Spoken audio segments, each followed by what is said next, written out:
নমস্কার বন্ধুরা, আমি সুমি। আপনারা দেখছেন সুমি রান্নাঘর। আবারও একবার নতুন ভিডিওর সাথে চলে এলাম।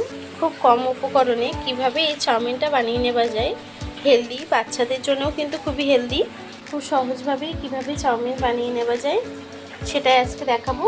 চলুন তাহলে রেসিপিটা শুরু করা যাক। আমার ভিডিওটা যদি ভালো লেগে থাকে চ্যানেলটিকে সাবস্ক্রাইব করে ভিডিওটায় লাইক দিয়ে দেবেন। চলুন তাহলে রেসিপিটা শুরু করা যাক। চাউমিনটা করার জন্য আমি একটা কড়া বসিয়ে নেব। কিছুটা জল দিয়ে দেব।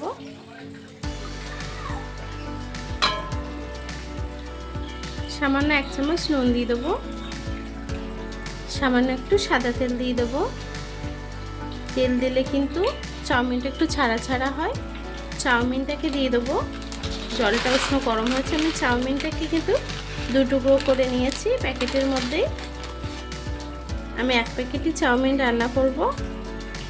দেখুন বন্ধুরা, চাউমিনটা কিন্তু সিদ্ধ হয়ে গেছে। এখন আমি চাউমিনটাকে নামিয়ে নেব।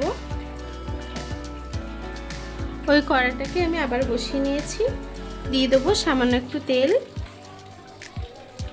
অল্প করে তেল দেব ডিমটা ভাজার জন্য। আমি 4টি ডিম ফাটিয়ে নিয়েছি। ডিমটাকে দিয়ে দেবো। দিয়ে দেবো সামান্য একটু নুন। ডিমটাকে একটু ভেজে নেব, ঝুড়ো ঝুড়ো করে ডিমটাকে ভেজে নেব। দেখুন বন্ধুরা, ডিমটা কিন্তু ভাজা হয়ে গেছে। ডিমটাকে নামিয়ে নেব। ডিমটাকে নামিয়ে নিয়েছি। আমি আরও একটু তেল দিয়ে দেবো।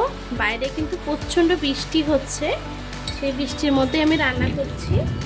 তেলটা গরম হয়ে গেছে। আমি পেঁয়াজ দিয়ে দেব। পেঁয়াজটাকে একটু ভেজে নেব। পেঁয়াজটা একটু নরম ভাজা হয়ে এসছে। এখন কাঁচা লঙ্কাটা দিয়ে দেবো। কুচিয়ে রাখা কাঁচা লঙ্কা। যতটা ঝাল পছন্দ করেন সেই অনুযায়ী লঙ্কাটা দেবেন। লঙ্কা পেঁয়াজটা হতে হতে ওর ভিতরে দিয়ে দেবো কিছুটা কুচিয়ে রাখা আলু। ছোট ছোট করে কেটে নিয়েছি আলুটাকে। আলুটাকে দিয়েও কিছুক্ষণ ভেজে নেব। আলুটা কিন্তু প্রায় ভাজা হয়ে গেছে বন্ধুরা। এমন বৃষ্টি হচ্ছে, আপনাদেরকে আমি দেখাচ্ছি। দেখুন বন্ধুরা, এত বৃষ্টি হচ্ছে ভয়েস দিতে পারছি না। পুরো আমাদের বাড়িতে জল ঢুকে গেছে। দেখুন আমাদের পুরো বাড়িতেই জল জল হয়ে গেছে। এত বৃষ্টির মধ্যেও রান্না করতে হচ্ছে, আর ভয়েসটা একদমই বোঝা যাচ্ছে না। দেখুন বন্ধুরা, আলুটা কিন্তু ভাজা হয়ে গেছে। আমি টমেটোটা দিয়ে দেব। দিয়ে দেবো নুন স্বাদ মতো। দিয়ে দেবো হলুদ গুঁড়ো। দেখুন বন্ধুরা, আলুটা কিন্তু ভাজা হয়ে গেছে। আলুটাও সুন্দর সিদ্ধ হয়ে গেছে।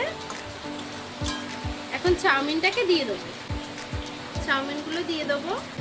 চাউমিনটাকে একটু ভালো করে নেড়ে দেবো।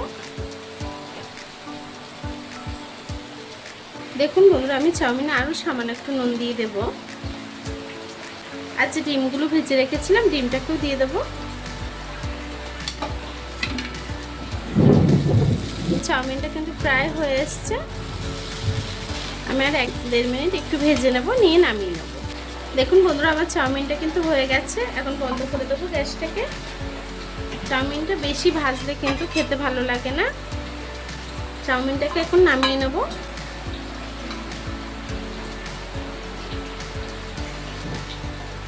দেখুন বন্ধুরা, আমার চাউমিনটা কিন্তু হয়ে গেছে। ঘরে খুব সহজভাবেই কিন্তু চাউমিনটা বানিয়ে নেওয়া যায়। খুব হেলদিও, বাচ্চারাও কিন্তু খুব পছন্দ করবে। আপনারা এইভাবেই চাউমিনটাকে বানিয়ে দেবেন বাড়িতে। আমার এই ভিডিওটা যদি ভালো লেগে থাকে চ্যানেলটাকে সাবস্ক্রাইব করে ভিডিওটা লাইক দিয়ে দেবেন। আর এতক্ষণ ধরে আমার এই ভিডিওটা দেখার জন্য আপনাদেরকে অসংখ্য ধন্যবাদ।